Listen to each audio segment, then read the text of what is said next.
All right, there's a quiet revolution happening right now. It's not about some flashy new gadget.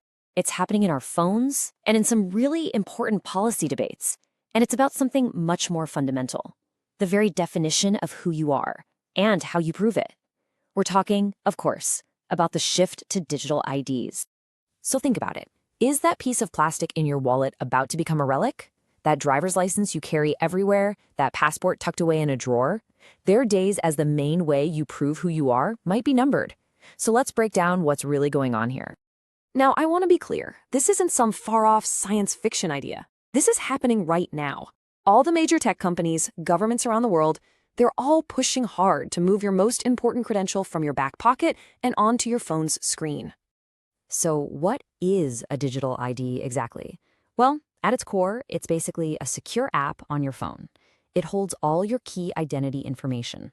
You can think of it like this. It's your driver's license, maybe even your passport, all bundled together into one single, verifiable digital token that you can use pretty much anywhere, online and off. And this is where things get, well, really interesting. You've got huge companies like Google, for instance, building support for state-issued IDs right into their wallet apps. So right there next to your credit cards and your boarding passes, there's your driver's license.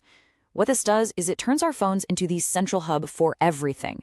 It merges how we shop, how we travel, and how we prove who we are to the government, all into one seamless experience. So you have to ask, why the huge push for this? The answer, or at least the sales pitch, is incredibly powerful, and it really just boils down to one word: convenience. Sure, for governments and big companies, it's about efficiency and security. But for you, for me, the promise is about making our daily lives a whole lot easier. And here's a perfect example of what that means in practice. Just think back to opening your first bank account.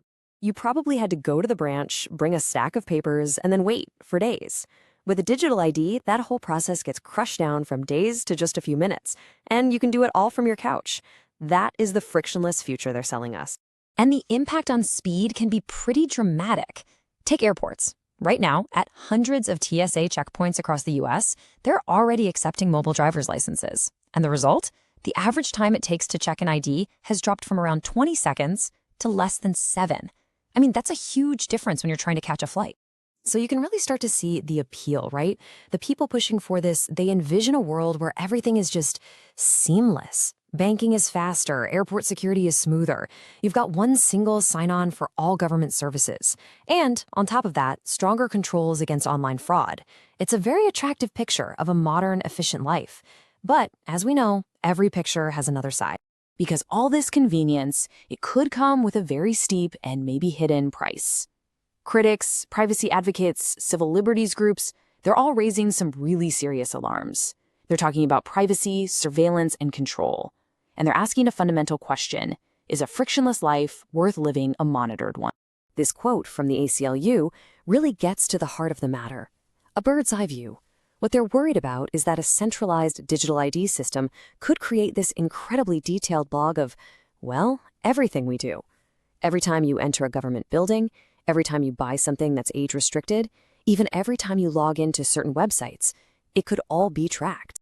And this is absolutely crucial to understand. The problem isn't the technology itself. It's all about how it's designed.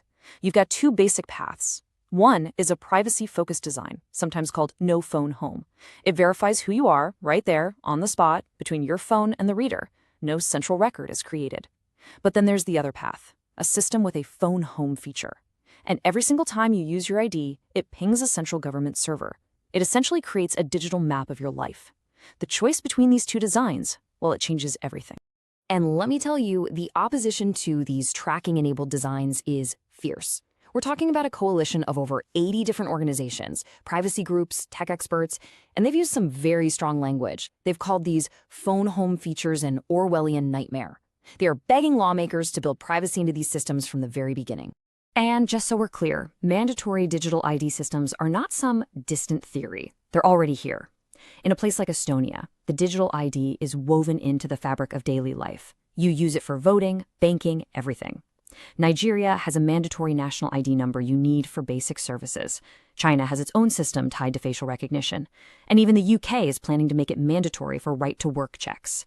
This is the way the world is moving. So let's just lay out the biggest risks here. We're talking about the very real potential for mass surveillance and tracking. There's the danger of what's called ID overuse, where you're suddenly being asked for ID to do everyday things. You're also creating these massive databases of personal information that are, frankly, a goldmine for hackers. And you're linking someone's real-world identity to their online browsing. On top of all that, you risk leaving behind anyone who doesn't have access to the latest tech. Which brings us, really, to the most important part of all of this. This technology is coming. That part isn't really up for debate. But what it will look like, how it will work, that is not set in stone. The choices being made right now in quiet policy meetings are going to decide what kind of system we all have to live with. And that choice will have consequences for a long, long time. Okay, so what are the key things to remember here? First, just expect it. You're going to be using your phone as your ID a lot more for work, travel, getting online. Second, and this is the big one, the design of these systems is everything. It's the difference between a tool that empowers you and a tool that monitors you. Third, those policy debates happening now, they are literally shaping your future privacy. And finally, as this rolls out, look for keywords, things like minimal data collection, user consent, and decentralized. Those are the protections you want to see. So, at the end of the day, this is the question we're all left with. Are we building that frictionless future we were promised, one that makes life genuinely easier? Or are we accidentally building a permanent checkpoint society, where every move we make becomes part of a permanent record? The answer to that question is being written as we speak.